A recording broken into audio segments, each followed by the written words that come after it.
ഹരേ കൃഷ്ണ.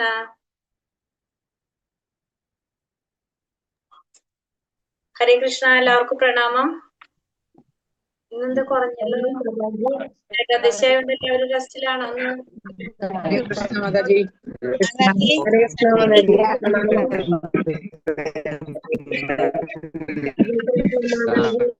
ഹരേ കൃഷ്ണ. എല്ലാവർക്കും പ്രണാമം. ഏകാദശി ആയതുകൊണ്ട് എല്ലാവരും റെസ്റ്റിലാണോ? ഒന്ന് പകുതി പേര് വന്നിട്ടുള്ളൂ. ഹരേ കൃഷ്ണ.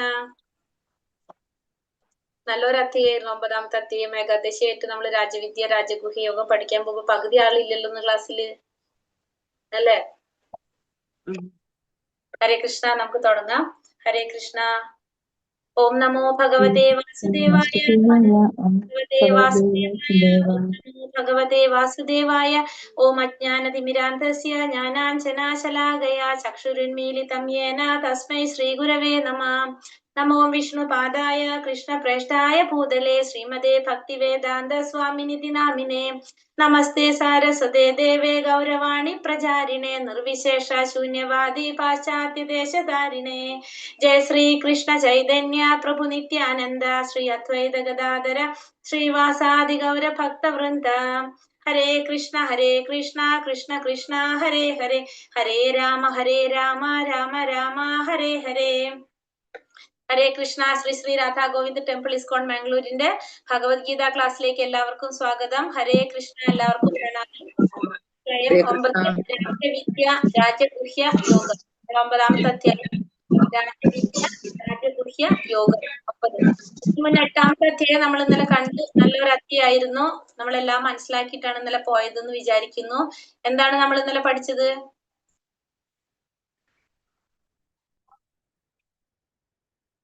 ഹരേ കൃഷ്ണ. എല്ലാവരും മ്യൂട്ടില്ല, അൺമ്യൂട്ട് ചെയ്ത് പറഞ്ഞോളൂ. കേൾക്കുന്നില്ല പരമപദപ്രാപ്തി അല്ലേ? നാമത്തിലെത്താമെന്ന്. എങ്ങനെ നമുക്ക് ഭഗവാന്റെ നാമത്തിലെത്താം, അതിന് നാം എന്തെല്ലാം ചെയ്യണം പറഞ്ഞത്. മരണവേളയിൽ ഒരാളുടെ മനോഭാവത്തെ വേണ്ടുന്ന വഴിക്ക് തിരിക്കാനും ഉത്തമമായ മാർഗം പോകാൻ എത്ര മാർഗങ്ങളുണ്ട്? അത് ഏതെല്ലാം പോകണേ പറഞ്ഞല്ലേ? എങ്ങനെയുള്ളവര് പ്രകാശത്തില് മരണപ്പെട്ടു കഴിഞ്ഞാല് തിരിച്ചു വരണ്ട. പിന്നെന്താണ്? രാത്രി മരിച്ചു കഴിഞ്ഞാല് പകല് മരണപ്പെട്ടു കഴിഞ്ഞാൽ തിരിച്ചു വരണ്ട, രാത്രി മരിച്ചു കഴിഞ്ഞാല് തിരിച്ചു വരണ്ടെന്ന് പറഞ്ഞു അല്ലേ? ഭൂമിയിലേക്ക് വരേണ്ടി വരുന്നു, ഭൗതിക ലോകത്തിലേക്ക് വരേണ്ടി വരുന്നു പറഞ്ഞു. 2 മാർഗങ്ങളാണ്.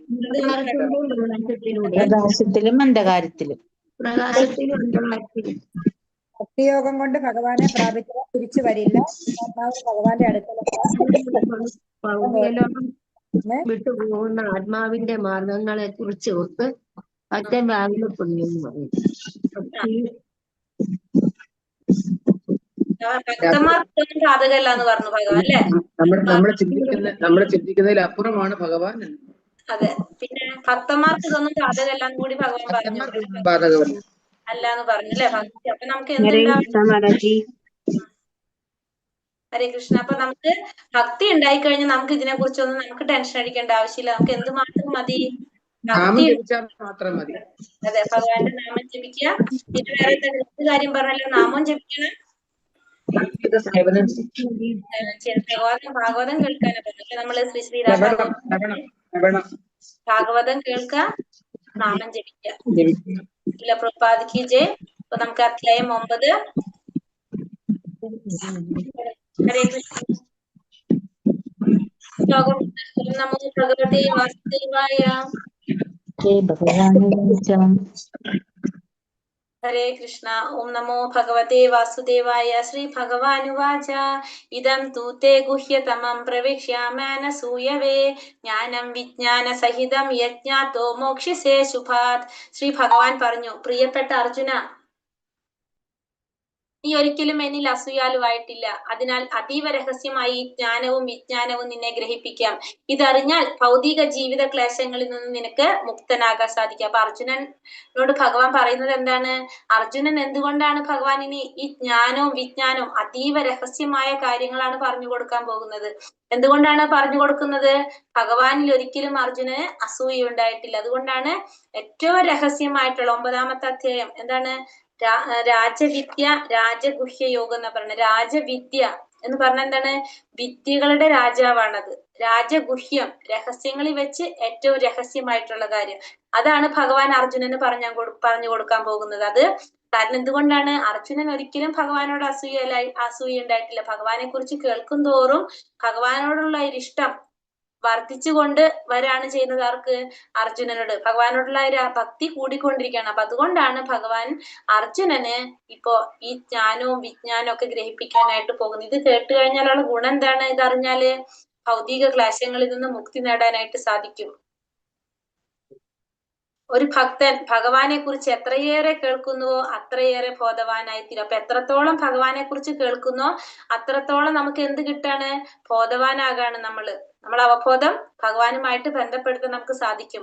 ഭക്തന്മാരുടെ സത്സംഗത്തിലൂടെ തന്നെ കുറിച്ചുള്ള ശാസ്ത്രം മനസ്സിലാക്കുവാനുള്ള ബുദ്ധിശക്തി അദ്ദേഹം അവർക്ക് നൽകും. അപ്പൊ ഹരേ കൃഷ്ണ, നെറ്റ് പ്രോബ്ലം ഉണ്ടോ?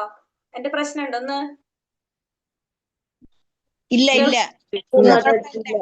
ഇല്ല മാതാജി. മാതാജിയുടെ പ്രശ്നമായിരിക്കും. മാതാജി ഒന്ന് നോക്കിയേ.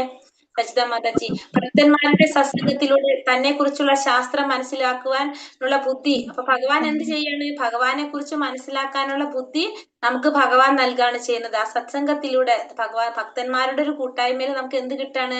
ഭഗവാനെ കുറിച്ച് മനസ്സിലാക്കാനുള്ള ബുദ്ധിശക്തി ഭഗവാൻ തന്നെ നൽകും.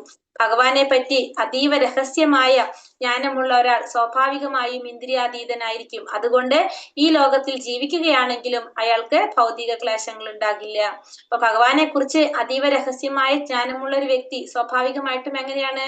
ഭഗവാനെ കുറിച്ചുള്ള രഹസ്യമായ കാര്യങ്ങൾ അറിഞ്ഞു കഴിഞ്ഞാൽ അയാൾ ഓട്ടോമാറ്റിക് ആയിട്ട് ഇന്ദ്രിയങ്ങൾക്ക് അതീതനായിരിക്കും സ്വാഭാവികമായിട്ട്. അതുകൊണ്ട് തന്നെ അയാൾ ഈ ലോകത്തിൽ ജീവിക്കുകയാണെങ്കിലും അയാൾ എങ്ങനെയായിരിക്കും? ഭൗതികമായിട്ടുള്ള ക്ലേശങ്ങളൊന്നും ആ വ്യക്തിയെ ബാധിക്കുന്നില്ല. അപ്പൊ ഇവിടെ പറഞ്ഞിരിക്കുന്ന എന്തിനെ കുറിച്ചാണ്?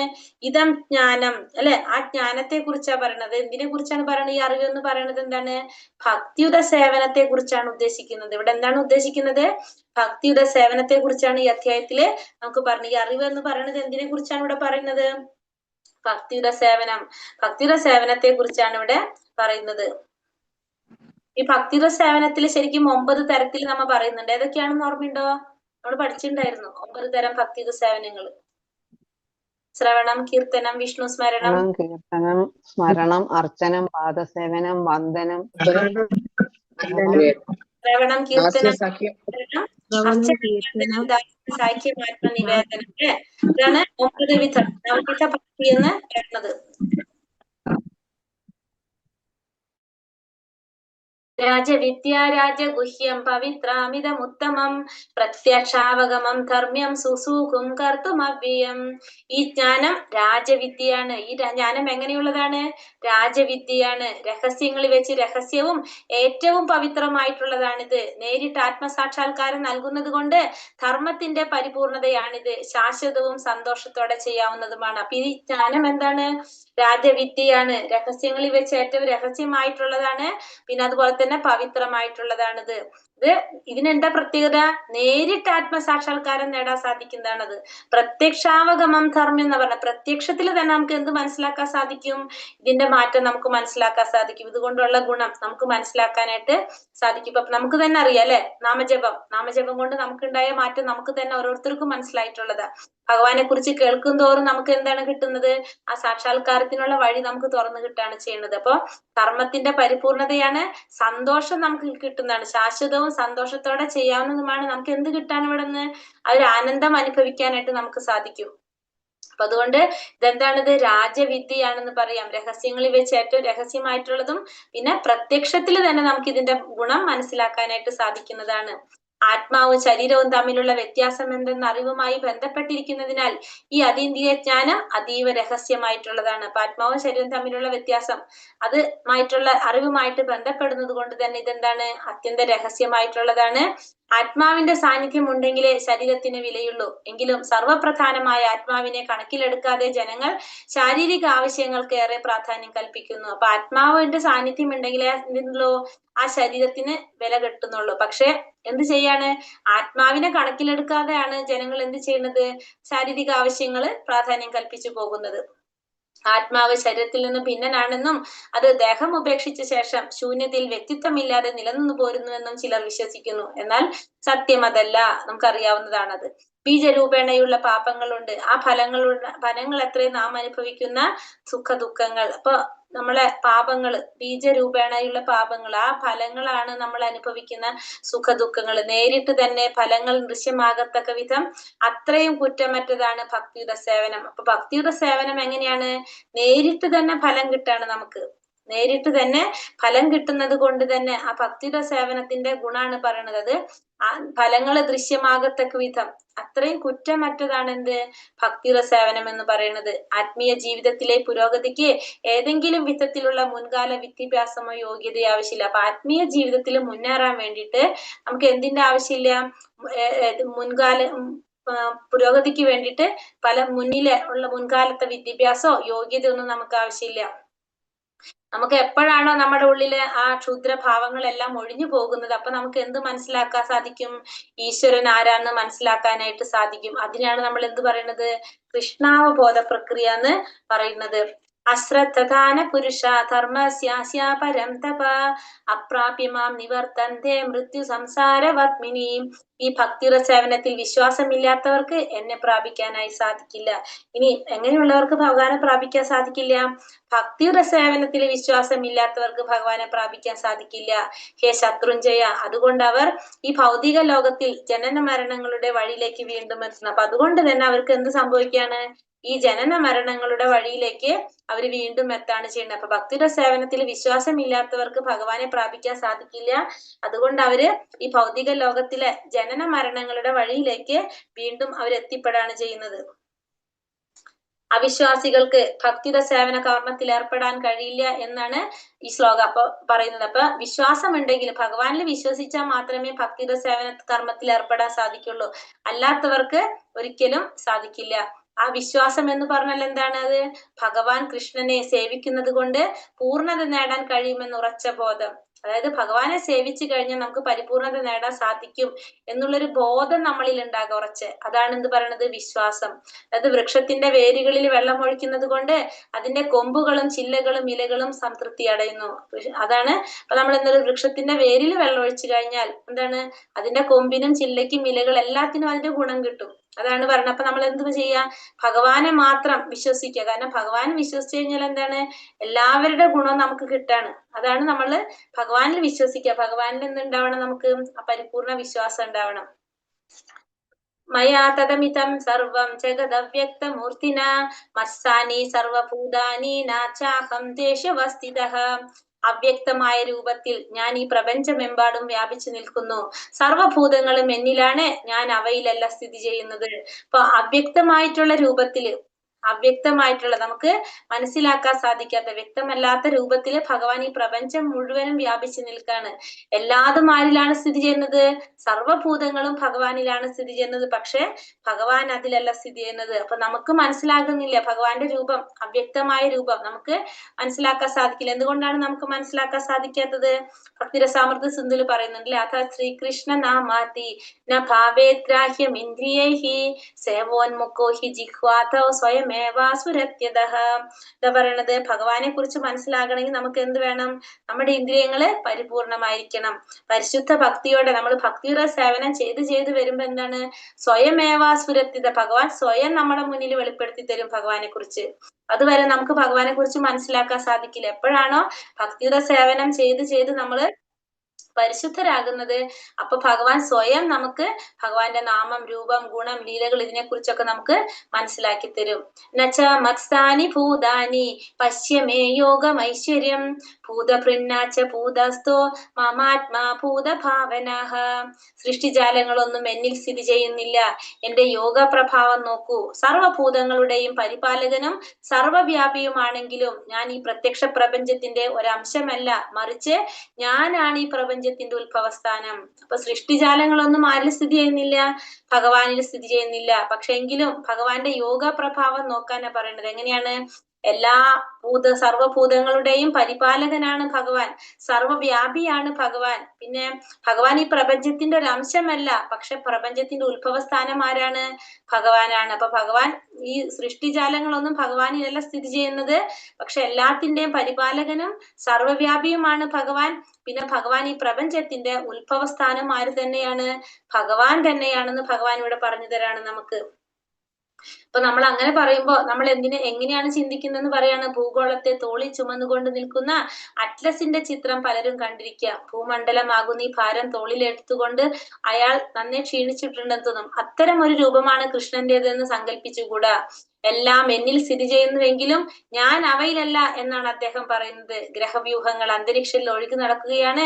ആ അന്തരീക്ഷമാകട്ടെ ഭഗവാന്റെ ശക്തിക്ക് അനുസരിച്ച് അതിൽ നിന്നും ഭിന്നനാണ് ഭഗവാൻ. അപ്പൊ ഭഗവാനിലാണ് എല്ലാം നിലനിൽക്കുന്നത്, പക്ഷെ ഭഗവാൻ അതിലല്ല നിലനിൽക്കുന്നതെന്ന് ഭഗവാൻ പറയാണ്. കൃഷ്ണൻ എന്തെങ്കിലും ചെയ്യണമെന്നുണ്ടെങ്കിൽ അത് ആഗ്രഹിച്ചാൽ മതി. എങ്ങനെയാണ് അതെല്ലാം ചെയ്തതെന്ന് നമുക്ക് ഊഹിക്കാൻ പറ്റാത്ത രീതിയിൽ ഭഗവാൻ ഭംഗിയായിട്ട് അത് നിർവഹിക്കും. അപ്പൊ ഭഗവാൻ എന്തെങ്കിലും ചെയ്യണമെന്നുണ്ടെങ്കിൽ ഭഗവാൻ അത് വിചാരിക്കുമ്പോഴേക്കും എന്താണ്? ഭഗവാൻ അത് ചെയ്യും. അതാണ് പറയുന്നത്. ഭഗവാൻ അതല്ലാതെ അതിന് പ്രത്യേകം തയ്യാറെടുപ്പിന്റെ ഒന്നും ആവശ്യമില്ല. ഭഗവാൻ ചിന്തിക്കുമ്പോഴേക്കും അത് നടന്നിട്ടുണ്ടാവും. യഥാകാശസ്ഥിതോ നിത്യം വായു സർവത്ര ഗോമഹാൻ തഥാ സർവാണി ഭൂതാനി മത്സാനീത്യുപധാരയ. ആകാശത്തിൽ സ്ഥിതി ചെയ്തതുകൊണ്ട് തന്നെ ശക്തിയുള്ള കാറ്റ് എല്ലായിടത്തും സഞ്ചരിക്കുന്നത് പോലെ സർവ്വ സൃഷ്ടികളും എക്കാലവും ഭഗവാനിലാണ് വിശ്രമിക്കുന്നത്. അപ്പൊ ആകാശത്തിൽ സ്ഥിതി ചെയ്തുകൊണ്ട് ശക്തിയുള്ള കാറ്റ് എല്ലായിടത്തും സഞ്ചരിക്കുന്നത് എപ്രകാരമാണോ, അതുപോലെ തന്നെ സർവ്വ സൃഷ്ടികളും എക്കാലത്തും ആരിലാണ് സ്ഥിതി ചെയ്യുന്നത്? വിശ്രമിക്കുന്നത് ഭഗവാനിലാണ്. നമുക്കറിയാലേ, കാറ്റ്, ആകാശത്തിൽ കാറ്റ് ഉണ്ടാവും. നമുക്കത് എങ്ങനെ മനസ്സിലാക്കാൻ സാധിക്കുന്നത്? അത് ഒരു ചലനത്തിലൂടെ, അല്ലെ, മറ്റു വസ്തുക്കളുടെ ചലനത്തിലൂടെയാണ് നമുക്ക് ആ കാറ്റിന്റെ സ്വാധീനം അവിടെ ഉണ്ടെന്ന് മനസ്സിലാക്കാൻ സാധിക്കുന്നത്. പക്ഷെ അതൊരിക്കലും എന്ത് വരുന്നില്ല? ആകാശത്തിന്റെ ആ എന്താ പറയാ, ആകാശത്തിൽ തന്നെ സ്ഥിതി ചെയ്യാണ്, അതിന്റെ അപ്പുറത്തേക്ക് അത് കടക്കുന്നില്ല. അതേപോലെ തന്നെയാണ് എന്ത് പറയുന്നത്? ഭഗവാൻ എന്താ പറയുന്നത്? അതുപോലെ സർവ്വ സൃഷ്ടികളും എക്കാലത്തും ഭഗവാനിൽ തന്നെയാണ് വിശ്രമിക്കുന്നത്. സർവഭൂതാനി കൗന്ദേയ പ്രകൃതിം യാന്തി മാമികാം കൽപക്ഷയെ പുനഃസ്ഥാനി കൽപാദോ വിസൃജാമ്യഹം. കുന്തിപുത്ര, ഓരോ കൽപ്പത്തിന്റെയും അവസാനത്തിൽ ഈ ഭൗതിക ആവിർഭാവങ്ങളെല്ലാം എന്നിൽ പ്രവേശിക്കുന്നു. അടുത്ത കൽപ്പം ആരംഭിക്കുമ്പോൾ ഞാൻ അവയെ വീണ്ടും ശക്തിയാൽ സൃഷ്ടിക്കുകയും ചെയ്യുന്നു. അപ്പോൾ ഇവിടെ ഓരോ കൽപ്പത്തിന്റെയും അവസാനം, കൽപ്പം എന്ന് പറഞ്ഞാൽ എന്താണ്? ബ്രഹ്മാവിന്റെ ഒരു പകലിനെയാണ് കൽപ്പം എന്ന് പറയുന്നത്, അല്ലെ? അപ്പൊ ബ്രഹ്മാവിന്റെ ഓരോ പകൽ അവസാനിക്കുമ്പോഴും എന്താണ്? ഈ ഭൗതികമായിട്ടുള്ള ആവിർഭാവങ്ങളെല്ലാം ഭഗവാനിൽ പ്രവേശിക്കും, ഭഗവാന്റെ ഉള്ളിലേക്ക് പോകും, ഈ ഭൗതിക പ്രപഞ്ചം മുഴുവനും. അടുത്ത കൽപ്പം ആരംഭിക്കുമ്പോ, അപ്പൊ വീണ്ടും അടുത്ത ദിവസം തുടങ്ങുമ്പോ ഭഗവാൻ വീണ്ടും ഭഗവാന്റെ ശക്തിയാൽ സൃഷ്ടിക്കുകയും ചെയ്യും. അപ്പൊ എന്താണ് പറയുന്നത്? അവിടെ ഒരു പ്രളയം നടക്കുകയാണ്. അതിനാണ് നമ്മൾ പ്രളയം എന്ന് പറയുന്നത്. ആ പ്രളയം നടക്കുമ്പോ എല്ലാ ചരാചരങ്ങളും ഭഗവാന്റെ സൃഷ്ടി എല്ലാതും എന്ത് ചെയ്യും? ഭഗവാന്റെ ഉള്ളിലേക്ക് പ്രവേശിക്കും. അതായത് കൽപ്പത്തില്, ബ്രഹ്മദേവന്റെ ഒരു പകൽ അവസാനിക്കുമ്പോ എല്ലാതും ഭഗവാനിലേക്ക് പ്രവേശിക്കും. വീണ്ടും പിറ്റേ ദിവസം നമ്മൾ പറയുമ്പോ നേരം വെളുത്തു വരുമ്പോ, നമ്മൾ പിറ്റേ ദിവസം തുടങ്ങുമ്പോ എല്ലാതും വീണ്ടും ഭഗവാൻ സൃഷ്ടിക്കുകയും ചെയ്യും. അങ്ങനെയാണ് സംഭവിക്കുന്നത്. കൽപ്പാവസാനം എന്നത് ബ്രഹ്മാവിന്റെ മൃത്യുവിനെയാണ് കുറിക്കുന്നത്. കൽപ്പാവസാനം എന്ന് പറഞ്ഞാൽ ബ്രഹ്മാവിന്റെ പകലാണ്. ഒരു നൂറ്റാണ്ട് നിലനിൽക്കുന്നതാണ് ബ്രഹ്മാവിന്റെ ജീവിത കാലം. അതിന്റെ ഓരോ പകലും ഭൂലോകവാസികളുടെ 430 കോടി സംവത്സരങ്ങൾ ഉൾക്കൊണ്ടതത്രേ. 100 വത്സരങ്ങൾ തികഞ്ഞ് ബ്രഹ്മാവ് മരണമടയുമ്പോൾ പ്രളയം ഉണ്ടാകും. ഭഗവാനിൽ നിന്ന് ആരംഭിച്ച ശക്തി അദ്ദേഹത്തെ തന്നെ പ്രാപിക്കുന്നു. അപ്പൊ 100 വർഷം ബ്രഹ്മാവിന്റെ ആയുസ് എന്ന് പറയുന്നത് 100 വർഷമാണ്. അപ്പൊ 100 വർഷം കഴിയുമ്പോൾ എന്ത് സംഭവിക്കും? പ്രളയം വരും, ബ്രഹ്മാവും മരണപ്പെട്ടു പോകും. വീണ്ടും പുതിയൊരു ബ്രഹ്മാവ് വന്ന് വീണ്ടും എന്ത് വരാണ്? വീണ്ടും ഭൗതിക ലോകത്തിന്റെ സൃഷ്ടി ഇങ്ങനെ നടന്നുകൊണ്ടിരിക്കുകയാണ് ചെയ്യുന്നത്. പ്രകൃതിം സോമവഷ്ടപ്യ വിസൃജാമി പുനഃ ഭൂതഗ്രാമമിമം കൃഷ്ണ അവശ്യം കൃത പ്രകൃതർവശാത്. പ്രപഞ്ച പ്രവർത്തനം എന്റെ അധീനതയിലാണ്. എന്റെ ഇച്ഛയ്ക്കനുസരിച്ച് അത് വീണ്ടും വീണ്ടും ആവിർഭവിക്കുകയും ഒടുവിൽ തിരോഭവിക്കുകയും ചെയ്യുന്നു. അപ്പൊ പ്രപഞ്ചത്തിന്റെ പ്രവർത്തനം ആരുടെ അധീനതയിലാണ്? ഭഗവാന്റെ തന്നെ അധീനതയിലാണ്. ഭഗവാന്റെ ഇച്ഛയ്ക്കനുസരിച്ച് അത് വീണ്ടും വീണ്ടും ആവിർഭവിക്കുന്നു, വീണ്ടും അതെന്ത് സംഭവിക്കുകയാണ്? തിരോഭവിക്കുകയും ചെയ്യുന്നു. അപ്പൊ ഭഗവാന്റെ ഇച്ഛയ്ക്കനുസരിച്ചാണ് എന്ത് നടക്കുന്നത്? ഈ പ്രപഞ്ചത്തിന്റെ പ്രവർത്തനങ്ങൾ നടക്കുന്നതും ആവിർഭവിക്കുന്നതും തിരോഭവിക്കുന്നതും എല്ലാം ആരുടെ ആഗ്രഹപ്രകാരം തന്നെയാണ്? ഭഗവാന്റെ ഇച്ഛയ്ക്കനുസരിച്ച് തന്നെയാണ് നടക്കുന്നത്. ഭഗവാന്റെ അധമ ശക്തിയുടെ ആവിഷ്കാരമാണ് ഈ ഭൗതിക പ്രപഞ്ചം എന്ന് പറയുന്നത്. ഭഗവാന്റെ അധമ ശക്തിയാണ്. ഭഗവാന്റെ ആദി പുരുഷാവതാരമായിട്ടുള്ള മഹാവിഷ്ണു കാരണ സമുദ്രത്തിൽ കിടക്കുന്ന അദ്ദേഹത്തിന്റെ ഉച്ഛ്വാസങ്ങളിൽ നിന്ന് ഈ പ്രപഞ്ചങ്ങൾ ഉണ്ടാകുന്നു. ഓരോ പ്രപഞ്ചത്തിലും ഗർഭോദകശായി ഗർഭോദകശായി വിഷ്ണുവിന്റെ രൂപത്തില് ഭഗവാൻ വീണ്ടും പ്രവേശിക്കും. അങ്ങനെ ഓരോ പ്രപഞ്ചത്തിനും എന്താണ് പറയുന്നത്? ഓരോ പ്രപഞ്ചത്തിലും ഭഗവാൻ ഉൾപ്പോകുന്നു. അതിനുശേഷം മൂന്നാമത്തത് എന്താ പറയുക? വിവിധ ജീവാത്മാക്കളുടെ വാസനകൾക്ക് അനുയോജ്യമായാണ് സൃഷ്ടി നടത്തുന്നത്. അതുകൊണ്ട് തന്നെ ഭഗവാൻ അതിൽ ഉൾപ്പെടുന്നില്ല. എന്താ ഇവിടെ പറയുന്നത്? ഭഗവാന്റെ ഇച്ഛയ്ക്ക് അനുസരിച്ചാണ് ഭഗവാൻ ജീവാത്മാക്കളുടെ വാസനകൾക്ക് അനുയോജ്യമായ രീതിയിലാണ് സൃഷ്ടി നടത്തുന്നത്. അതുകൊണ്ട് തന്നെ ഭഗവാൻ എന്ത് വരുന്നില്ല? ഭഗവാൻ അതിൽ യാതൊരു പങ്കുമില്ല. ഓരോരുത്തരുടെയും ആഗ്രഹത്തിനനുസരിച്ചാണ് എന്ത് നടക്കുന്നത്? സൃഷ്ടി നടക്കുക. അപ്പൊ അതുകൊണ്ട് ഭഗവാൻ അതിലൊന്നും ഒരു ബന്ധവും വരുന്നില്ല. നച മാം താനി കർമാണി നിപതന്തി ധനഞ്ജയ ഉദാസീന വദാസീന അസത്കൃതം കൃതം തേഷു കർമ്മസു. ധനഞ്ജയ, ഈ കർമ്മങ്ങൾക്കൊന്നും തന്നെ എന്നെ ബന്ധിക്കുവാൻ കഴിയില്ല. ഒരു ഭൗതിക പ്രവർത്തനങ്ങളോടും ബന്ധപ്പെടാതെ ഉദാസീനനെ പോലെ സ്ഥിതി ചെയ്യുകയാണ് ഞാൻ. ഭഗവാൻ ഇവിടെ എന്താ പറയണത്? ഭഗവാൻ ഉദാസീനനെ പോലെയാണെന്നാ പറയണത്. ഈ കർമ്മങ്ങളൊന്നും ഭഗവാനെ ബന്ധിക്കാൻ കഴിയുന്നില്ല. ഈ കർമ്മങ്ങൾക്കൊന്നും ഭഗവാനെ ബന്ധിക്കാൻ കഴിയില്ല. ഭൗതിക പ്രവർത്തനങ്ങളോട് ബന്ധപ്പെടാതെ ഭഗവാൻ എങ്ങനെയാണ്? ഉദാസീനനെ പോലെയാണ് കഴിയുന്നത്. കാരണം ഭഗവാൻ യാതൊരു പ്രവൃത്തി ചെയ്യില്ല എന്ന് നമ്മൾ തെറ്റിദ്ധരിക്കുകയാണ്. ഭഗവാൻ നിരന്തരം പ്രവർത്തിച്ചു കൊണ്ടിരിക്കുന്നതാണ് ഭഗവാൻ. പക്ഷെ എന്താണ് ഇവിടെ സംഭവിക്കുന്നത്? ഭൗതിക കർമ്മങ്ങളുമായിട്ട് യാതൊരു ബന്ധവും ആർക്കില്ല? ഭഗവാനില്ല. ഭഗവാന്റെ വിവിധ ശക്തികളാണ് ഇത്തരത്തിലുള്ള കർമ്മങ്ങള് എല്ലാം നിർവഹിക്കുന്നത്. ഭഗവാന്റെ ശക്തിയിലാണ്. എങ്ങനെയാണോ, എപ്രകാരമാണ് ഒരു ഹൈക്കോടതിയിലെ ജഡ്ജ് എന്താണ് വിധി നടപ്പാക്കുന്നത്? ആ വിധി നടപ്പാക്കുമ്പോൾ അദ്ദേഹത്തിന് അതിലൊന്നും യാതൊരു ബന്ധവും ഇല്ല. അദ്ദേഹം എന്ത് ചെയ്യാണ്? തന്റെ കർമ്മം ചെയ്യുന്നു എന്ന് മാത്രമല്ലാതെ ഒരു പറഞ്ഞിരിക്കുന്ന കർമ്മം ചെയ്യുന്നു എന്നല്ലാതെ അതില് ഒരു തരത്തിലുള്ള ബന്ധവും ആർക്ക് വരുന്നില്ല? ജഡ്ജിക്ക് വരുന്നില്ല. അതേപോലെ തന്നെ ഉദാസീനനായിട്ട് നിൽക്കാണ് ആരിവിടെ? ഭഗവാൻ. അത് ചെയ്യുന്നല്ലാതെ അതിന്റെ ലാഭനഷ്ടങ്ങളോ അതൊന്നും ആരെ ബാധിക്കുന്നില്ല. അവിടെ ഒരു സംഭവം ആ ജഡ്ജിയെ ബാധിക്കുന്നില്ല. അതേപോലെ തന്നെയാണ് ഭഗവാനും എങ്ങനെയാണ്?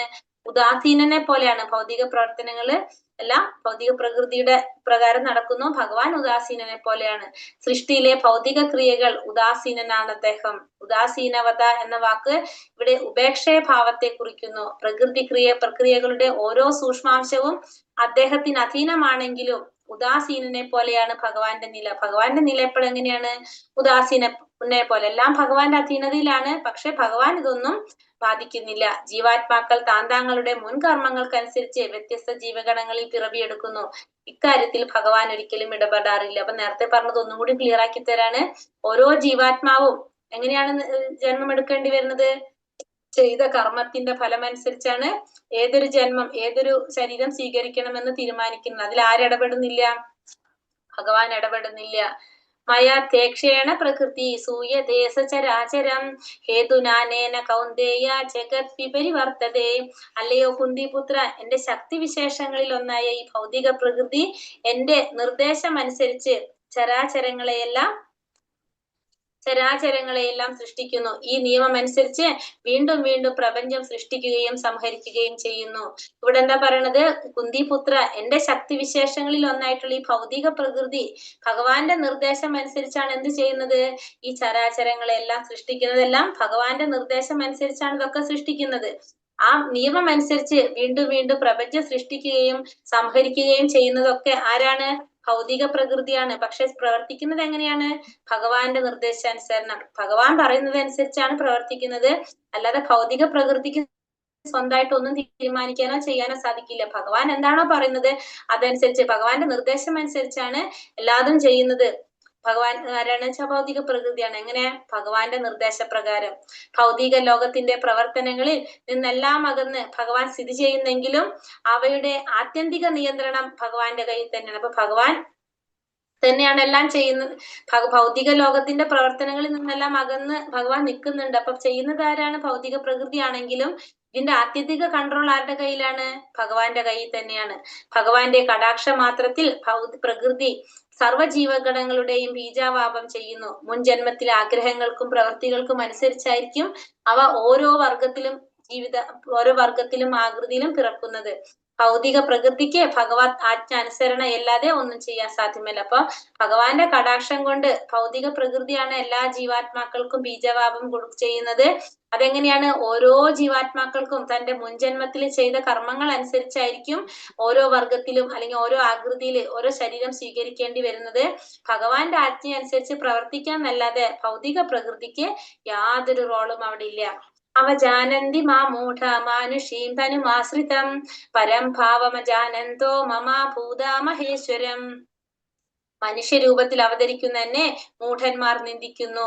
എല്ലാറ്റിനും ഈശ്വരനായ എന്റെ അതീന്ദ്രിയ സ്വഭാവം അവർക്ക് അറിഞ്ഞുകൂടാ. അപ്പൊ മനുഷ്യരൂപത്തിൽ അവതരിക്കുന്ന ഭഗവാനെ എന്താണ് ചെയ്യുന്നത്? മൂഢന്മാര് നിന്ദിക്കുകയാണ് ചെയ്യുന്നത്. അപ്പൊ എല്ലാറ്റിനും ഈശ്വരനായിട്ടുള്ള ഭഗവാന്റെ അതീന്ദ്രിയ സ്വഭാവം അവർക്ക് ഒരിക്കലും അറിയില്ല. അപ്പൊ ഭഗവാനെ കുറിച്ച് അവർക്ക് മനസ്സിലാക്കാനായിട്ട് സാധിക്കില്ല. കാരണം മൂഢന്മാര് കരുതുന്ന എന്താണ്? ഭഗവാൻ ഒരിക്കലും മനുഷ്യരൂപത്തിൽ അവതരിക്കില്ല. കാരണം ഭഗവാൻ തന്നെ ഉണ്ടെന്ന് ആര് ചിന്തിക്കുന്നില്ല? ഈ മൂഢന്മാര് വിചാരിക്കുന്നില്ല. അതുകൊണ്ട് ഭഗവാന്റെ ഒരു അതീന്ദ്രിയ സ്വഭാവത്തെ കുറിച്ചൊന്നും ആർക്കറിയാൻ സാധിക്കില്ല? ഈ മൂഢന്മാർക്ക് അറിയാനായിട്ട് സാധിക്കില്ല.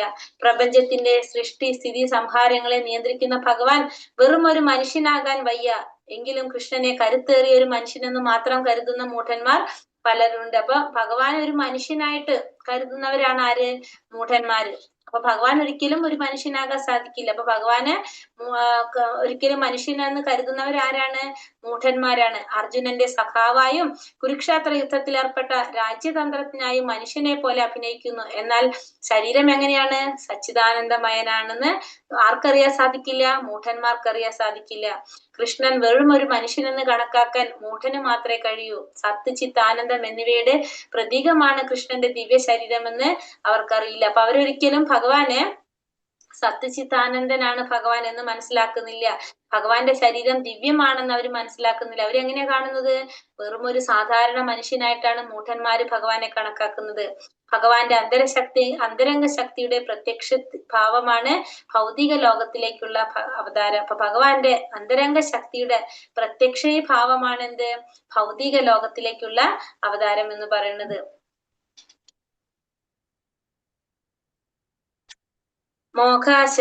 മോഹകർമാണ മോഹജ്ഞാന വിചേതസ രാക്ഷസീം ആസുരീം ചൈവ പ്രകൃതി മോഹിനീം ശ്രുത. ഇങ്ങനെ മോഹിതരായവർ ആസുരങ്ങളും നിരീശ്വരപാദപരങ്ങളുമായ ആശയങ്ങളാൽ ആകൃഷ്ടരാകുന്നു. ആ വ്യാമോഹാവസ്ഥയിൽ മുക്തിയെ കുറിച്ചുള്ള പ്രതീക്ഷകളും ഫലോദിഷ്ട കർമ്മങ്ങളും ജ്ഞാനാർജനവും എല്ലാം പാഴായി പോകുന്നു. അപ്പൊ ഇങ്ങനെ മോഹിതരായിട്ടുള്ളവര് ആസുരങ്ങളായിട്ടുള്ള നിരീശ്വരവാദപരങ്ങളായിട്ടുള്ള ആശയങ്ങളാൽ ആകൃഷ്ടരായി അവരെന്ത് മറന്നു പോകാണ്? മുക്തിയെ കുറിച്ച് പ്രതീക്ഷ, ഫലോദിഷ്ട കർമ്മങ്ങള്, ജ്ഞാനാർജനം ഒക്കെ അവർ നേടിയിട്ടുള്ള മുക്തി, അതല്ലെങ്കിൽ മുക്തി നേടാനായിട്ട് അവർ ചെയ്ത കാര്യങ്ങള്, ഫലോദിഷ്ട കർമ്മങ്ങള്, ഫലം ആഗ്രഹിച്ചുകൊണ്ട് ചെയ്ത കർമ്മങ്ങള്, ജ്ഞാനം ആർജിച്ചതെല്ലാം അവരുടെ പാഴായി പോകും. എങ്ങനെയുള്ളവരുടെയാണ്? ആസുരങ്ങളായിട്ടുള്ളത്, നിരീശ്വരവാദപരമായിട്ടുള്ള ആശയങ്ങളിൽ ആകൃഷ്ടരാകുന്നവർക്ക്, ഭഗവാനെ ഒരു മനുഷ്യനായിട്ട് കാണുന്നവർക്ക്, ഭഗവാന്റെ അതീന്ദ്രിയ സ്വഭാവത്തെ കുറിച്ച് മനസ്സിലാക്കാത്തവർക്ക് എന്താ സംഭവിക്കുന്നത്? മുക്തിയെ കുറിച്ചുള്ള പ്രതീക്ഷകള്, ഫലോദിഷ്ട കർമ്മങ്ങൾ ചെയ്തത്, ജ്ഞാനം നേടിയിട്ടുള്ളത്, ഇതുകൊണ്ടൊക്കെ എന്തുണ്ട്? പുണ്യഫലങ്ങൾ കിട്ടേണ്ടതാണ്. പക്ഷെ അതൊക്കെ അവർക്ക് എന്തായിട്ട് പോകാണ്? പാഴായി പോകാണ്. അവർക്ക് ഇതെല്ലാം പാഴായി പോകും. കാരണം ഭഗവാൻ അവരെങ്ങനെയാ കാണുന്നത്? ഒരു മനുഷ്യനായിട്ട് അല്ലെങ്കിൽ ആസുരി രീതിയിൽ കാണുന്നത് കൊണ്ട്, അവരുടെ മനോഭാവത്തോടെ കാണുന്നത് കൊണ്ട് അവർക്ക് ഭഗവാനെ കുറിച്ച് അറിയാനുള്ള ഫലോദിഷ്ട കർമ്മങ്ങൾ അല്ലെങ്കിൽ ജ്ഞാനാർജനം എല്ലാം അവർ ചെയ്തത് മുഴുവൻ എന്തായിട്ട് മാറാണ്? പാഴായി പോകാണ് ചെയ്യുന്നത്. അവരുടെ കൃഷ്ണാവബോധം നേടി ഭക്തിഭരിതമായ സേവനത്തിൽ ഏർപ്പെട്ടവരെന്ന് ഭാവിക്കുന്ന പലർക്കും കൃഷ്ണനെ പരമസത്യം എന്ന് ഉൾക്കൊണ്ട് അംഗീകരിക്കാൻ കഴിഞ്ഞിട്ടില്ല. അപ്പൊ ഭഗവാനെ കുറിച്ച് മനസ്സിലാക്കി ഭക്തിപരിതമായ സേവനത്തിൽ ഏർപ്പെട്ടിരിക്കുന്നു ഭാവിക്കുന്നവർക്ക്, ഭാവിക്കുന്നവരാണത്, ശരിക്കും ചെയ്യുന്നവരല്ല പറയുന്നത്. ഭാവിക്കുന്നവർക്ക് ഒരിക്കലും ഭഗവാനാണ് പരമസത്യം എന്ന് ഉൾക്കൊണ്ട് അംഗീകരിക്കാനായിട്ട് കഴിഞ്ഞിട്ടില്ല. ഫലം ഉദ്ദേശിച്ച് കർമ്മങ്ങൾ ചെയ്യുകയും ഭൗതിക ബന്ധങ്ങളിൽ നിന്ന് മുക്തി നേടാൻ ആവശ്യിക്കുകയും ചെയ്യുന്നവർക്കും പരമദിവ്യോത്തമ പുരുഷനായ കൃഷ്ണനെ അവഗണിക്കുകയാൽ തോൽവിയെ വഴിയുള്ളൂ. അപ്പൊ ഫലം ഉദ്ദേശിച്ചുകൊണ്ട് കർമ്മം ചെയ്യുക, ഭൗതിക ബന്ധങ്ങളിൽ നിന്ന് മുക്തി നേടാൻ ആശിക്കുക, അങ്ങനെയുള്ളവർക്കൊന്നും ഭഗവാനെ അവഗണിക്കാന്നല്ലാതെ അവഗണിക്കുക, അങ്ങനെയുള്ളവർക്കൊക്കെ എന്തേ വരുള്ളൂ? തോൽവിയെ വരുള്ളൂ. ഭഗവാനുമായിട്ട് ബന്ധമില്ലാത്ത നമ്മൾ എന്ത് ചെയ്താലും നമുക്കതിൽ എന്ത് കിട്ടില്ല? നമുക്കതിൽ നിന്ന് ശരിയായ ഫലം കിട്ടില്ല. നമുക്ക് എന്താണ് കിട്ടുന്നത്? തോൽവിയായിരിക്കും ഫലം. ഭൗതിക ദേഹത്തിൽ നിന്ന് മുക്തനായാൽ പിന്നെ താനും ഭഗവാനും തമ്മിൽ യാതൊരു വ്യത്യാസവുമില്ലെന്നും കൃഷ്ണനുമായി ഈ വിധത്തിൽ ഐക്യം പ്രാപിക്കാമെന്ന് തെറ്റിദ്ധരിച്ച് ചെയ്യുന്ന ശ്രമം വ്യാമോഹത്തിൽ തന്നെ അവസാനിക്കിടയുള്ളൂ. അപ്പൊ ഭൗതിക ദേഹത്തിൽ നിന്ന് മുക്തനായാൽ പിന്നെ താനും ഭഗവാനും തമ്മിൽ യാതൊരു വ്യത്യാസവുമില്ല. അപ്പൊ അങ്ങനെ ഭഗവാനുമായിട്ട് ഐക്യം പ്രാപിച്ച് തെറ്റിദ്ധരിച്ച് ചെയ്യുന്ന ശ്രമം എന്താണ്? ആ വ്യാമോഹത്തിലാണ് അത് അവസാനിപ്പിക്കുന്നത്. ഭൗതിക ലോകത്തിൽ മുക്തനായി കഴിഞ്ഞാൽ നമുക്ക് എന്താ അറിയാം? നമുക്ക് മനസ്സിലാകാണ് ഭഗവാനും താനും തമ്മിലുള്ള ബന്ധം എന്താണ് എന്നൊക്കെ നമുക്ക് മനസ്സിലാക്കാൻ സാധിക്കും. പക്ഷെ തെറ്റിദ്ധരിച്ച് ചെയ്യുന്ന ശ്രമം നമുക്ക് എന്തിലേക്ക് കൊണ്ടുപോകണം? വ്യാമോഹത്തിലാണ് അവസാനിക്കുന്നത്. കൃഷ്ണന്റെ ശരീരം ഭൗതികമാണെന്ന് കരുതുന്നവരെ ബഹിഷ്കരിക്കണം. അവരുടെ മുഖത്ത് നോക്കാനിടയാൽ ഉടനെ തന്നെ ദോഷവിമുക്തായിട്ട് ഗംഗയിൽ സ്നാനം ചെയ്യണം. അപ്പൊ അതായത് ആസുരിക സ്വഭാവത്തിലുള്ളവര്, ഭഗവാൻ ഒരു മനുഷ്യനായിട്ട് കാണുന്നവരെ അവരെ നമ്മൾ ഒഴിവാക്കണം എന്നാണ് പറയുന്നത്. അവരുടെ ഫേസ് ടു ഫേസ്, മുഖത്തോട് മുഖം നോക്കാൻ ഇടവന്ന ഗംഗയിൽ പോയിട്ട് സ്നാനം ചെയ്യണം എന്നാ പറയുന്നത്. മഹാത്മനസ്തു മാം പാർത്ഥ ദൈവീം പ്രകൃതിമാശ്രിതാഃ ഭജന്താനന്യ മനസോ ജ്ഞാതോ ഭൂതാദിമവ്യയം. അല്ലയോ പാർത്ഥ, വ്യാമോഹം ബാധിക്കാത്ത വിശിഷ്ടാത്മാക്കൾ ദൈവിക പ്രകൃതിയാൽ സുരക്ഷിതരാണ്. സർവഭൂതങ്ങൾക്കും ആദി കാരണവും അവ്യയനുമായ പരമപുരുഷനാണ് ഞാനെന്നറിഞ്ഞുകൊണ്ട് അവർ എപ്പോഴും ഭക്തിപൂർവ്വം എന്റെ സേവനത്തിൽ മുഴുകുന്നു. അപ്പൊ എന്താ പറയണത്? വ്യാമോഹം ബാധിക്കാത്ത വിശിഷ്ടാത്മാക്കള്. വ്യാമോഹം ബാധിക്കാത്ത വിശിഷ്ടാത്മാക്കൾ എന്ന് വെച്ചാൽ എന്താണ്? ഭഗവാനെ കുറിച്ച് ചിന്തിക്കുന്ന ഭഗവാന്റെ ഭക്തന്മാര്, ശുദ്ധ ഭക്തന്മാര്, അവര് എങ്ങനെയാണ് സുരക്ഷിതരായിരിക്കുന്നത്? ദൈവിക പ്രകൃതിയാൽ സുരക്ഷിതരാണ് അവർ. സർവഭൂതങ്ങൾക്കും ആദി കാരണവും അവ്യയനുമായ ഭഗവാൻ പരമപുരുഷനാണ് ഭഗവാൻ എന്നറിഞ്ഞുകൊണ്ട് അവർ എപ്പോഴും എന്ത് ചെയ്തുകൊണ്ടിരിക്കും? ഭക്തിപൂർവ്വം ഭഗവാന്റെ സേവനത്തിൽ ഏർപ്പെട്ടുകൊണ്ടിരിക്കും. വ്യാമോഹം ബാധിക്കാത്ത വിശിഷ്ടാത്മാക്കള് ദൈവിക പ്രകൃതിയാൽ സുരക്ഷിതരായിരിക്കും. മാത്രമല്ല സർവഭൂതങ്ങൾക്കും ആദി കാരണവും അവ്യയനുമായ പരമപുരുഷനാണ് ഭഗവാൻ എന്ന് മനസ്സിലാക്കി ഒരു ഭഗവാന്റെ സേവനത്തിൽ ഏർപ്പെട്ടുകൊണ്ടിരിക്കും. ശുദ്ധ ഭക്തന്മാരെ കുറിച്ചാണ് ഇവിടെ പറയുന്നത്. അവരെ സംരക്ഷിക്കുന്നത് ആരാണ്? ദൈവിക പ്രകൃതി, അതായത് ഭഗവാന്റെ അന്തരംഗ ശക്തിയായിട്ടുള്ള രാധാറാണി യോഗമായാണ് സംരക്ഷിക്കുന്നത്. അതുകൊണ്ട് അവർക്ക് എന്താണ്? അവർക്ക് ഭഗവാനെ കുറിച്ച് അറിയാനും ഭക്തിപൂർവ്വം ഭഗവത് സേവനത്തിൽ അവർ ഏർപ്പെടുകയും ചെയ്യും. ഭഗവാൻ ശ്രീകൃഷ്ണനെ സ്വയം സമർപ്പിക്കുന്ന ഒരാൾ തൽക്ഷണം തന്നെ ഭൗതിക പ്രകൃതിയുടെ അധികാര പരിധിക്ക് അതീതനാകും. ഭൗതിക പ്രകൃതിയുടെ അധീനതയിൽ നിന്ന് മുക്തി നേടിയ ഉടനെ തടസ്സ ശക്തി എന്ന നിലയിൽ ജീവാത്മാവ് ആധ്യാത്മിക പ്രകൃതിയുടെ സംരക്ഷണത്തിൽ എത്തിച്ചേർന്നു. ഒരു മഹാത്മാവിന് കൃഷ്ണനിൽ ഒഴികെ മറ്റേത് വിഷയത്തിലും താല്പര്യമുണ്ടാവില്ല. കൃഷ്ണനാണ് ആദിപുരുഷനെന്നും സർവ്വകാരണങ്ങൾക്കും കാരണമെന്നും അദ്ദേഹത്തിന് അറിയാം. അപ്പൊ ഭഗവാൻ കൃഷ്ണനെ സ്വയം സമർപ്പിക്കുന്ന ഒരാൾ തൽക്ഷണം തന്നെ എന്തായിട്ട് മാറാണ്? ഭൗതിക പ്രകൃതിയുടെ അധികാരത്തിന്റെ പരിധിക്ക് പുറത്താകും. അപ്പൊ പിന്നെ അവരെ ആര് സംരക്ഷിക്കും? ആധ്യാത്മിക പ്രകൃതിയുടെ സംരക്ഷണത്തിൽ ഏർപ്പെടും. അതായത് രാധാറാണിയുടെ സംരക്ഷണത്തിൽ ഏർപ്പെടും ആ ജീവാത്മാവ്. ആ ജീവാത്മാവിന്, ആ മഹാത്മാവിന് ഭഗവാനിൽ ഒഴികെ വേറൊരു വിഷയത്തിലും പിന്നെ താല്പര്യം ഉണ്ടാവില്ല. കൃഷ്ണനാണ് ആദിപുരുഷനെന്നും സർവ്വകാരണങ്ങൾക്കും കാരണം അദ്ദേഹമാണെന്നും ആർക്കറിയാൻ സാധിക്കും? ആ ജ്ഞാനം നേടിയ ഒരു വ്യക്തിക്ക്, ആ മഹാത്മാവിന് അറിയാനായിട്ട് സാധിക്കും. ആ സംരക്ഷണം ആരുടെ കയ്യിലാണ്? പിന്നെ ആധ്യാത്മിക പ്രകൃതിയുടെ സംരക്ഷണത്തിലാണ് ഉണ്ടാകുന്നത്. സതതം കീർത്തയന്തോ മാം യദന്തശ്ചാദൃഢാവൃതഃ നമസ്യന്തശ്ച മാം ഭക്ത്യ നിത്യയുക്ത ഉപാസതേ. എല്ലായ്പ്പോഴും എന്റെ കീർത്തികൾ ആലപിച്ചും നിശ്ചയദാർഢ്യത്തോടെ പ്രയത്നിച്ചും എന്റെ മുന്നിൽ പ്രണമിച്ചുകൊണ്ടും ഈ മഹാത്മാക്കൾ നിരന്തരം എന്നെ ഭക്തിയോടെ ആരാധിക്കുന്നു. എന്താ ചെയ്യുന്നത്? എല്ലായ്പ്പോഴും എന്റെ കീർത്തികൾ ആലപിച്ചും നിശ്ചയദാർഢ്യത്തോടെ പ്രയത്നിച്ചുകൊണ്ടും എന്റെ മുന്നിൽ പ്രണമിച്ചുകൊണ്ടും ഈ മഹാത്മാക്കൾ എന്ത് ചെയ്യും? നിരന്തരം എന്നെ ഭക്തിയോടെ ആരാധിച്ചു കൊണ്ടിരിക്കും. അപ്പൊ ഇവര് ഈ മഹാത്മാക്കൾ എങ്ങനെ ചെയ്യുന്നത്? എന്നും കീർത്തികൾ ആലപിച്ചുകൊണ്ട് ഭഗവാന്റെ കീർത്തനങ്ങൾ ഇങ്ങനെ ചൊല്ലിക്കൊണ്ടിരിക്കും, ഭഗവാനെ കീർത്തിച്ചു കൊണ്ടിരിക്കും, നിശ്ചയദാർഢ്യത്തോടെ ഭഗവാനെ നിശ്ചയദാർഢ്യത്തോടെ പ്രയത്നിച്ചു കൊണ്ടിരിക്കും, ഭഗവാന്റെ മുന്നിൽ പ്രണമിച്ചു കൊണ്ടിരിക്കും. അങ്ങനെ എന്ത് ചെയ്യാണ്? ഭക്തിയോടുകൂടി ഭഗവാനെ നിരന്തരം ആരാധിച്ചു കൊണ്ടിരിക്കുന്നവരാണ് ആര്? ഈ പറഞ്ഞ മഹാത്മാക്കള്. മഹാത്മാക്കളെ കുറിച്ച് പറയാണല്ലേ. അവര് നിരന്തരം ഭഗവാന്റെ കീർത്തനങ്ങൾ ആലപിച്ചു ഭഗവാനെ കീർത്തിച്ചു കൊണ്ടിരിക്കും, നിശ്ചയദാർഢ്യത്തോടെ പ്രയത്നിച്ചു കൊണ്ടിരിക്കും, ഭഗവാന്റെ മുന്നിൽ പ്രണമിച്ചുകൊണ്ടും നിരന്തരം ഈ മഹാത്മാക്കള് ഭക്തിയോടെ ഭഗവാനെ ആരാധിക്കുന്നു. ഭക്തൻ നിരാകാരവാദിയല്ല. സ്തുതിക്കുക എന്നാൽ പരമപുരുഷനെ കീർത്തിക്കുക, അവിടുത്തെ പുണ്യനാമങ്ങൾ സങ്കീർത്തനം ചെയ്യുക, സനാതന രൂപത്തെ വർണ്ണിക്കുക, ദിവ്യ ഗുണങ്ങളെയും അസാധാരണ ലീലകളെയും പ്രകീർത്തിക്കുക എന്നിവയൊക്കെയാണ്. ഭഗവാന്റെ നിരാകാര ഭാവമാണ് ബ്രഹ്മജ്യോതിസ്. അതിൽ തൽപരരായവരെ ഭഗവത്ഗീത മഹാത്മാവായി പരിഗണിച്ചിട്ടില്ല. ഭക്തിരസേവനം ആയാസരഹിതമാണ്. കർക്കശമായ തപശ്ചര്യയോ ഇതിനാവശ്യമില്ല. ഗുരുവിന്റെ സഹായമുണ്ടെങ്കിൽ ആർക്കും, ഗൃഹസ്ഥനായാലും സന്യാസിയായാലും ബ്രഹ്മചാരിയായാലും ഈ ലോകത്തിൽ എവിടെ ഏത് അവസ്ഥയിൽ ഇരുന്നാലും ഭക്തിയോടെ ഈ സേവന കർമ്മം നിർവഹിക്കാം. അപ്പൊ ഭക്തൻ ഒരിക്കലും ആരല്ല? നിരാകാരവാദിയല്ല. ഭഗവാനെ സ്തുതിച്ചുകൊണ്ടിരിക്കുന്നു, കീർത്തിച്ചുകൊണ്ടിരിക്കുന്നു, പുണ്യനാമങ്ങൾ സങ്കീർത്തനം ചെയ്തുകൊണ്ടിരിക്കുന്നു. ഇതൊക്കെ ചെയ്യുന്നത് ആരാണ്? ഭഗവാന്റെ ഭക്തന്മാരാണ്. ഭക്തന്മാര് പക്ഷെ ഭഗവാന്റെ ബ്രഹ്മത്തെ ആരാധിക്കുന്നവർ ഒരിക്കലും ആരായിട്ട് അംഗീകരിച്ചിട്ടില്ല? ഭക്തന്മാരായിട്ട് അംഗീകരിച്ചിട്ടില്ല. അപ്പൊ ഭക്തിയുടെ സേവനം എന്ന് പറയുന്നത് ആയാസരഹിതമായ കർക്കശമായ തപശ്ചര്യയൊന്നും ഇതിനാവശ്യമില്ല. ഒരു ഗുരുവിന്റെ സഹായം ഉണ്ടെങ്കിൽ ഒരു ആർക്കായാലും എന്ത് സാധിക്കും? ഭക്തിയോടെ ഭഗവാന്റെ സേവനം ചെയ്യാൻ സാധിക്കും. അതിന് ആരുടെ കാരുണ്യം ആവശ്യമാണ്? ഗുരുവിന്റെ കാരുണ്യം ആവശ്യമാണ്. ഗുരുവിന്റെ കാരുണ്യം കൊണ്ട് ഭക്തിയുടെ സേവനം ചെയ്യാനായിട്ട് സാധിക്കും. ജ്ഞാന യജ്ഞേന ചാപ്യന്യായ ജന്തോ മാമുപാസതേ ഏകത്വേന പൃഥക്തേന ബഹുതാ വിശ്വതോ മുഖം. ജ്ഞാനാർജനം കൊണ്ട് യജ്ഞം ചെയ്യുന്ന മറ്റു ചിലർ സർവേശ്വരനെ അദ്വിതീയനായും ബഹുരൂപനായും വിശ്വതോന്മുഖനായും ആരാധിക്കുന്നു. ഇനി ജ്ഞാനാർജനം കൊണ്ട് യജ്ഞം ചെയ്യുന്നവര്, ജ്ഞാനം നേടി യജ്ഞം ചെയ്യുന്നവര് ഭഗവാൻ എങ്ങനെയാണ്? അദ്വിതീയനായിട്ട്, അതുപോലെ തന്നെ ബഹുരൂപനായിട്ട്, പിന്നെ വിശ്വതോന്മുഖനായിട്ടും ആരാധിക്കുന്നു. പല വിധത്തിലും വിശ്വരൂപത്തിൽ ആരാധിക്കും. പിന്നെ ഏത് ഭാവത്തിലാണ് പറഞ്ഞത്? ബഹുരൂപനായിട്ട്, പല രൂപത്തിലും, പിന്നെ അദ്വിതീയനായിട്ട് ഭഗവാനെ പല രീതിയിലും എന്ത് ചെയ്യാണ്? ഭഗവാനെ ആരാധിക്കും. എങ്ങനെയുള്ളവര്? ജ്ഞാനം നേടിയവര്. ഭഗവാനും, അതായത് എങ്ങനെയാണ് പറയുന്നത്? ഒന്നാമത്തത് ഭഗവാനും താനും ഭിന്നരല്ല എന്നുള്ള ബോധത്തോടെ ആത്മാരാധന ചെയ്യും. അവരെന്ത് ചെയ്യും? അദ്വിതീയനായിട്ടെന്ന് വെച്ചിട്ടുണ്ടെങ്കിൽ ഭഗവാനും താനും എങ്ങനെയാണ്? ഭിന്നരല്ല, ഒരേപോലെയാണെന്നുള്ള ബോധത്തോടെ ആരാധന ചെയ്യും. രണ്ടാമത്തത് ഭഗവാൻ ഏതെങ്കിലും രൂപത്തിൽ വിഭാവനം ചെയ്ത് ആരാധിക്കും. മൂന്നാമത്തത് എന്ത് പറഞ്ഞത്? ഭഗവാന്റെ വിശ്വരൂപത്തെ ആരാധിക്കും. അങ്ങനെ 3 രീതിയിലും എന്ത് ചെയ്യും?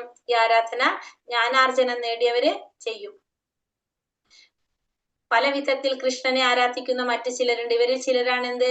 ആർത്തൻ, ദരിദ്രൻ, ജ്ഞാനി, ജിജ്ഞാസു. ആർത്തോ ജിജ്ഞാസു, അർത്ഥാർത്ഥി, ജ്ഞാനി. അപ്പൊ എങ്ങനെയാണ് അതില്? ഭഗവാനും താനും ഭിന്നരല്ലെന്ന ബോധ്യത്തോടെ ആത്മാരാധന ചെയ്യുന്നവര്. രണ്ടാമത്തത് ഭഗവാൻ ഏതെങ്കിലും രൂപത്തിൽ വിഭാവനം ചെയ്ത് ആരാധിക്കുന്നവര്.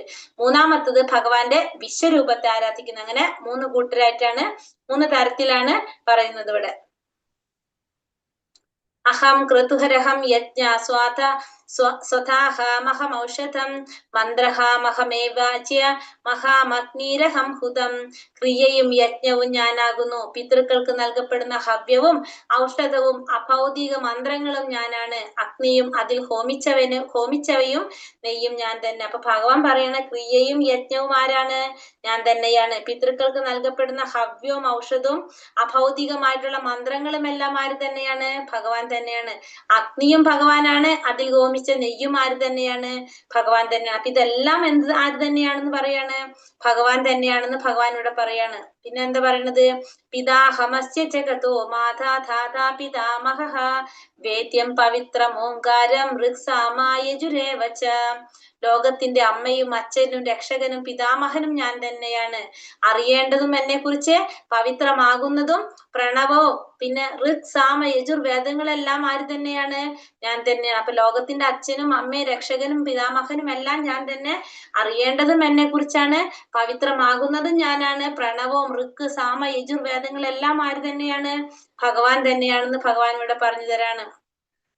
സകല ചരാചരങ്ങളും അടങ്ങിയ പ്രത്യക്ഷ പ്രപഞ്ചം മുഴുവൻ കൃഷ്ണന്റെ ശക്തികളുടെ വിവിധ പ്രവർത്തനങ്ങളാണ്. അച്ഛൻ, അമ്മ എന്നീ നിലകളിൽ പ്രത്യക്ഷപ്പെടുന്ന ജീവാത്മാക്കളെല്ലാം കൃഷ്ണനല്ലാതെ മറ്റാരുമല്ല. വേദങ്ങളിൽ നിന്ന് ലഭിക്കുന്ന വിജ്ഞാനം കൃഷ്ണാവബോധത്തിലേക്കുള്ള ആദ്യത്തെ കാൽവെപ്പ് മാത്രമേ ആകുന്നുള്ളൂ. അപ്പൊ ഈ ജ്ഞാനം നേടുമ്പോൾ നമുക്ക് എന്താണ് സംഭവിക്കുന്നത്? കൃഷ്ണാവബോധത്തിലുള്ള ആദ്യത്തെ കാൽവെപ്പാണ് ഈ വേദങ്ങളിൽ നിന്ന് ലഭിക്കുന്ന വിജ്ഞാനം. അപ്പൊ എല്ലാത്തിലും കൃഷ്ണനല്ലാതെ ജീവാത്മാക്കൾ, അച്ഛൻ, അമ്മ എന്നീ നിലകളിൽ പ്രത്യക്ഷപ്പെടുന്ന ജീവാത്മാക്കൾ എല്ലാം ആരാണ്?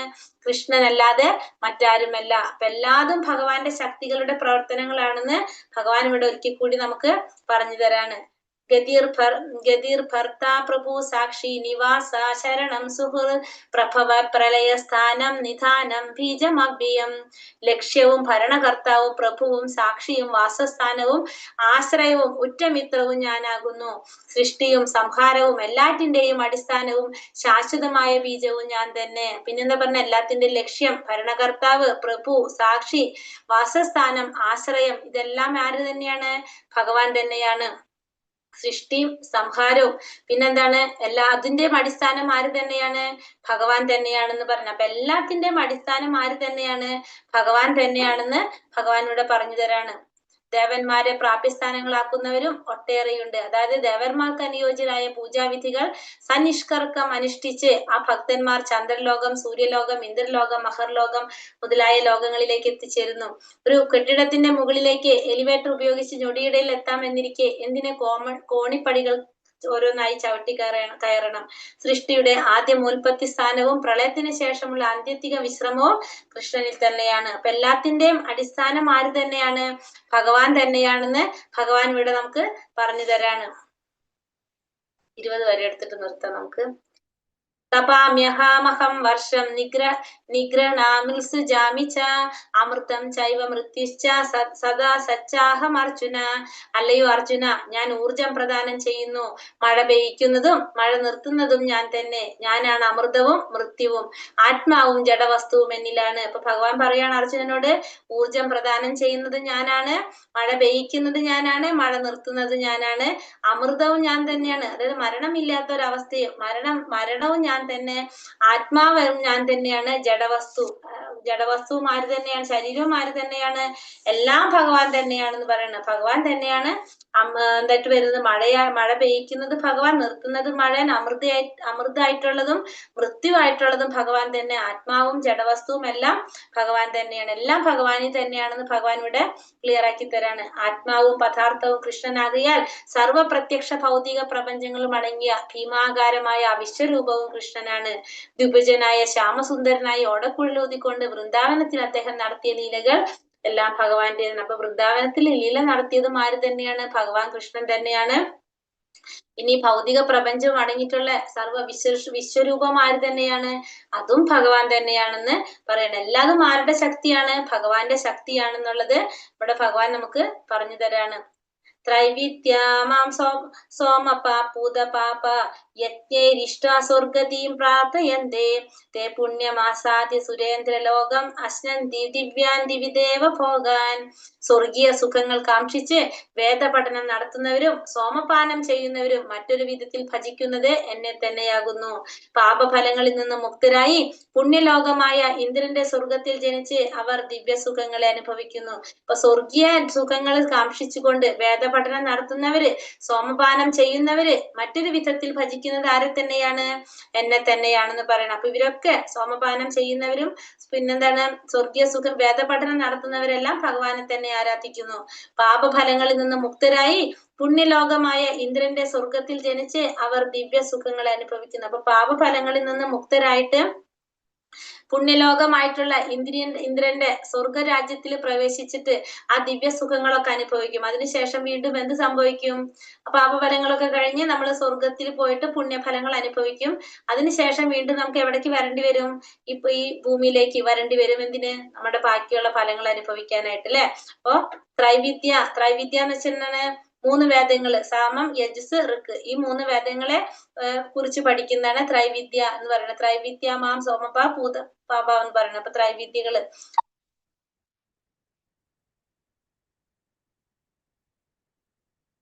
നിർഭാഗ്യവശാൽ വേദപഠനത്തിന്റെ ആത്യന്തിക ലക്ഷ്യം എന്തെന്നറിയാത്ത ധാരാളം മഹാപണ്ഡിതന്മാരുണ്ട്. അതുകൊണ്ടാണ് കൃഷ്ണൻ ത്രിവേദികളുടെ അന്തിമ ലക്ഷ്യം താനാണെന്ന് ഇവിടെ പ്രഖ്യാപിക്കുന്നത്. ഇപ്പൊ എന്തുകൊണ്ടാണ് ത്രൈവിദ്യ എന്നിവിടെ പറയാൻ കാരണം? ത്രിവേദി ഉണ്ടെന്ന് പറഞ്ഞിട്ടുണ്ട്. ത്രിവേദികൾ എന്ന് പറഞ്ഞാല് ഈ 3 വേദങ്ങളും പഠിച്ച ബ്രാഹ്മണനെയാണ് എന്ത് പറയുന്നത്? ത്രിവേദികൾ എന്ന് പറയുന്നത്. കാരണം വേദത്തിന്റെ ആത്യന്തിക ലക്ഷ്യം ഭഗവാനാണെന്ന് അറിയാത്ത പണ്ഡിതന്മാരുമുണ്ട്. അതുകൊണ്ടാണ് കൃഷ്ണൻ എന്ന് പറയുന്നത് ത്രിവേദികളുടെ അന്തിമ ലക്ഷ്യം എന്ന് എടുത്തു പറയുന്നത്. ഔദ്യോഗികമായി മാത്രം വേദാധ്യയനം ചെയ്യുന്നവർ നിർഭാഗ്യവശാൽ ഇന്ദ്രനും ചന്ദ്രനും പോലുള്ള വിവിധ ദേവതകൾക്കായി യജ്ഞാഹൂതി ചെയ്യുന്നതിലാണ് കൂടുതൽ താല്പര്യം കാണിക്കുന്നത്. വേദാധ്യയനം ചെയ്യുന്നവര് ഇന്ദ്രനും ചന്ദ്രനും തുടങ്ങിയ ദേവതകൾക്കായിട്ട് യജ്ഞാഹൂതി ചെയ്യുന്നതില് അതായത് നമ്മള് പുണ്യഫലങ്ങൾ അനുഭവിക്കാനാണ് കൂടുതൽ താല്പര്യം കാണിക്കുന്നത്. ഭഗവാനാണ് ആത്യന്തിക ലക്ഷ്യം എന്ന് മനസ്സിലാക്കാനായിട്ട് സാധിക്കുന്നില്ല, അല്ലെങ്കിൽ അതവര് ആഗ്രഹിക്കുന്നില്ല. അതാണ് ഇവിടെ ത്രിവേദികളുടെ അന്തിമ ലക്ഷ്യം ഭഗവാനാണെന്ന് പറയുന്നത്. വെച്ചിട്ടുണ്ടെങ്കില്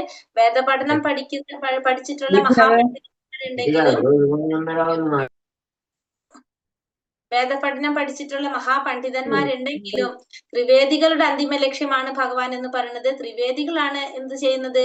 ഭഗവാൻ അന്തിമ ലക്ഷ്യമായിട്ട് കണക്കാക്കുന്നത്. ഹരേ കൃഷ്ണ കൃഷ്ണ കൃഷ്ണ ഹരേ ഹരേ, ഹരേ രാമ രാമ രാമ ഹരേ ഹരേ. വാഞ്ചാകൽപതരൂപേശ്ച കൃപാ സിന്ധോഭ്യേവ ച പതിതാനാം പാവനേഭ്യോ വൈഷ്ണവേഭ്യോ നമോ നമഃ. അനന്തകോടി വൈഷ്ണവൃന്ദി കി ജയ്, ശ്രീല പ്രഭുപാദ് കി ജയ്, ഗുരുദേവ് കി ജയ്, നിതായ് ഗുരു പ്രമാനന്ദേ, ഹരി ഹരി ബോൽ. ഹരേ കൃഷ്ണ. എല്ലാവർക്കും നന്ദി. ക്വസ്റ്റ്യൻ ആൻസർ നോക്കാം അല്ലെ നമുക്ക്.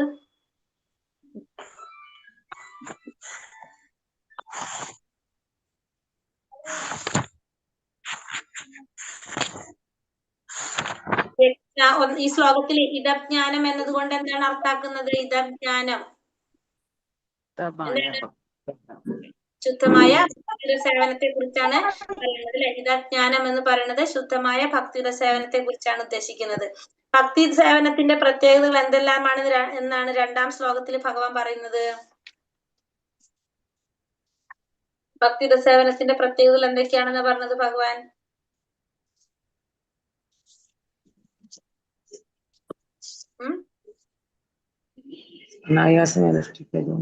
ഇത് രാജവിദ്യയാണ്, രഹസ്യമായിട്ടുള്ളതാണ്.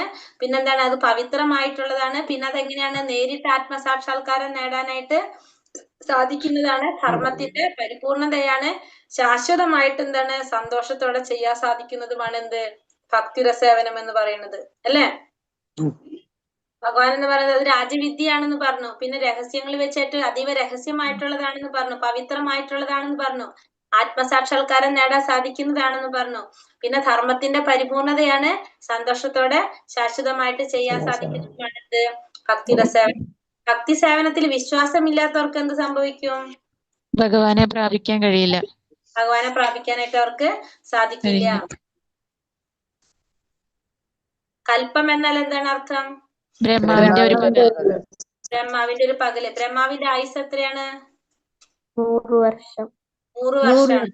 100 വർഷമാണ് ബ്രഹ്മാവിന്റെ ആയുസ്. ബ്രഹ്മാവിന്റെ വേദപഠനത്തിന്റെ ആത്യന്തിക ലക്ഷ്യം ഭഗവാൻ തന്നെ. ആത്യന്തിക ലക്ഷ്യം എന്താണ്? ഭഗവാനാണ് അല്ലെ? വേദപഠനത്തിന്റെ ആത്യന്തിക ലക്ഷ്യം ഭഗവാൻ.